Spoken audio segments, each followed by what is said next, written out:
kacang lupa dengan kulitnya.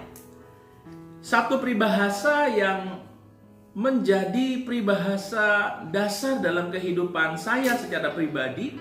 Dan Bapak Ibu, ternyata kacang ini ini isinya 3 Bapak Ibu ya. Kacang ini kalau kita makan memang kecil, tetapi kalau kita makan kacang ini banyak-banyak, saya pastikan kita mungkin bisa terkena asam urat. Karena kalau asam urat itu tidak boleh makan kacang-kacangan, seperti itu katanya. Nah Bapak Ibu, yang namanya kacang tidak akan pernah bisa lepas dari kulitnya. Kacang ini ada terbungkus dengan kulitnya. Kenapa? Karena memang kulturnya seperti itu. Nah Bapak Ibu, seperti juga dengan kehidupan kita. Kita juga harus ingat bahwa ketika kita ada sampai hari ini, semua adalah karena Tuhan. Ketika kita ada sampai hari ini, kita berhasil, kita sukses, kita diberkati, keluarga kita diberkati. Ada orang-orang yang mendukung kita. Ada orang-orang yang mendoakan kita setiap hari. Tetapi Bapak Ibu, cenderung kita seperti manusia yang kadang tidak tahu diri. Ketika kita susah, kita minta pertolongan orang lain. Ketika kita susah, kita berdoa sungguh-sungguh kepada Tuhan. Tetapi setelah kita berhasil, setelah kita sukses, seakan-akan kita lupa dengan semuanya itu. Seakan-akan kita lupa bahwa kita pernah susah. Seakan-akan kita lupa bahwa kita pernah meminta tolong seseorang. Seakan-akan kita lupa bahwa kita pernah meminta Tuhan tolong hidup kita. Di dalam firman Tuhan, di dalam Injil Lukas pasal yang ke-17, ayat yang ke-11 sampai ayat yang ke-19, ini mengisahkan tentang ke-10 orang kusta. Ada orang kusta, jumlahnya 10. Saya akan bacakan di ayat yang ke-17. Lalu Yesus berkata, bukankah ke-10 orang tadi semuanya telah menjadi tahir? Di manakah yang 9 orang itu? Tidak adakah di antara mereka yang kembali untuk memuliakan Allah selain daripada orang asing itu? Yesus menyembuhkan 10 orang sakit kusta. Sakit kusta pada waktu itu merupakan sakit karena yang kutukan daripada dosa. Sakit yang najis dan dijauhi oleh orang pada waktu itu. Ketika datang kepada Yesus dan Yesus menyembuhkan dengan ajaib, hanya satu yang datang kepada Yesus untuk memuliakan Tuhan dan untuk berkata terima kasih Tuhan. 9 lagi kemana? Tidak tahu, tidak tertulis dalam firman Tuhan. Nah Bapak Ibu saudara-saudara saya kasih dalam Tuhan, jangan seperti yang ke-9 ini. Kita udah berhasil, udah sembuh, udah sehat, udah semuanya enak sampai hari ini, terus kita lupa. Dulu ada sebuah lagu katakan lupa. Lupa kuncinya. Ada satu lagu seperti itu kalau Bapak Ibu ingat. Engkau bisa berhasil sampai hari ini semua karena Tuhan. Engkau boleh sukses, engkau boleh hidup enak sampai hari ini. Engkau juga dulu pernah ditolong oleh orang. Kalau engkau ada sampai hari ini semua bukan karena engkau bisa sendiri, tidak bisa. Manusia tidak ada mampu hidup sendiri tanpa Tuhan dan tanpa teman-teman sekitarnya. Coba diingat siapa kita dulunya. Kita juga dulu orang yang tidak bisa berhasil seperti saat ini. Mari rendah hati, jangan sombong. Kacang aja tidak pernah lepas daripada kulitnya. Apalagi kita. Masih kita ingat orang tua kita yang membesarkan kita. Kita ingat sahabat-sahabat kita. Kita ingat rekan-rekan kita yang mendoakan kita.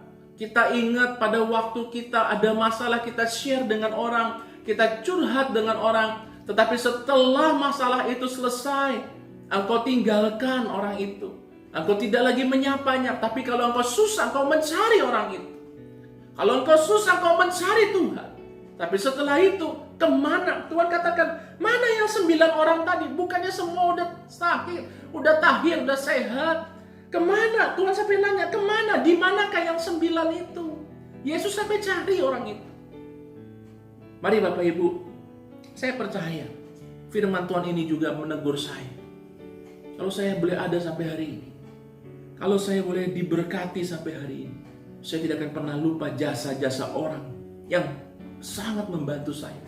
Di saat saya susah, di saat saya sedang mengalami masalah, di saat saya sedang mengalami tekanan hidup, Tuhan mengirimkan orang-orang yang baik hati untuk saya kembali dikuatkan. Dan saya tidak akan pernah lupa orang-orang itu. Orang yang sangat berjasa dalam hidup saya. Terlebih saya tidak akan pernah bisa melupakan Tuhan. Kalau saya boleh ada sampai hari ini, saya kuat karena Tuhan. Jangan sampai Bapak Ibu dulu kita punya masalah, doa kita kenceng. Dulu ketika kita punya masalah, ibadah kita rajin. Dulu ketika kita punya masalah, seakan-akan kita tidak mau satu hari kita lewati tanpa Tuhan. Sekarang hidup kita senang, hidup kita nggak ada masalah. Lalu kita katakan, saya udah nggak mau berdoa lagi, saya nggak mau beribadah lagi, cukup seminggu sekali. Halo, siapa Anda dan saya? Tanpa Tuhan, kita nggak bisa berbuat apa-apa. Dan kita juga harus bisa mengasihi orang-orang yang ada di sekitar kita, yang Tuhan kirim menjadi malaikat tanda kutip untuk menolong kita. Jangan jadi orang yang sombong, rendah hati. Ingat dulu kita dari mana. Ingat dulu kita siapa. Kita ada bukan seperti hari ini. Kita bukan tiba-tiba sukses, tiba-tiba berhasil. Semua kita menjalani proses. Dan di dalam proses itu Tuhan kirim orang-orang untuk mendampingi kita. Mari sama-sama kita berdoa. Bapa di surga, ampuni kami Tuhan. Kalau mungkin hari ini firman Tuhan ini menegur kami. Kalau kami kadang suka lupa dengan orang-orang, dengan Tuhan yang dulu menolong kami, sekarang menolong kami, bahkan sampai selama-lamanya akan menolong kami. Sebagai manusia mungkin kami lupa ketika kami mengalami kesusahan, kami mencari Tuhan. Ketika kami mengalami kesusahan, kami mencari orang-orang untuk membantu kami. Tetapi setelah itu, kami seperti orang yang lupa ingatan. Dan kami terus melupakan orang itu, terlebih kami melupakan Tuhan. Kami tidak mau menjadi orang seperti itu. Kami terus mengingat kebaikan Tuhan, mengingat pengorbanan Tuhan, mengingat segala kebaikan Tuhan. Dan juga kami mau terus mengingat orang-orang yang berjasa bagi kami. Berkati Tuhan orang-orang yang sudah baik dalam hidup kami. Berkati orang-orang yang sudah membantu kami. Dari dulu mungkin kami tidak ada apa-apa, menjadi kami punya apa-apa. Semua karena pertolongan Tuhan. Dan semua karena Tuhan kirimkan orang-orang terbaik di sekitar kami. Makasih Tuhan, kami tidak mau menjadi 9 orang kusta. Tapi kami mau menjadi 1 orang kusta. Ketika kami disembuhkan, kami mengucap syukur kepada Tuhan. Bapak terima kasih kalau malam hari kami akan kembali beristirahat. Biarlah ketika kami beristirahat, Tuhan juga memberkati kami. Berkati kami dan besok kami boleh bangun dengan tubuh yang sehat. Untuk kami boleh kembali bekerja dan beraktivitas.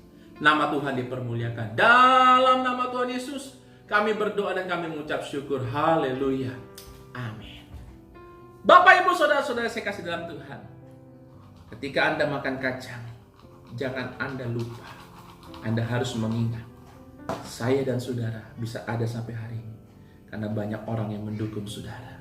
Kalau Anda sekarang adalah posisi yang ada di atas, jangan lupa ada orang di bawah, di mana Anda bisa menapaki jalan ke atas itu. Dan terlebih Tuhan harus dipermuliakan. Tuhan berkati kita semua. Shalom.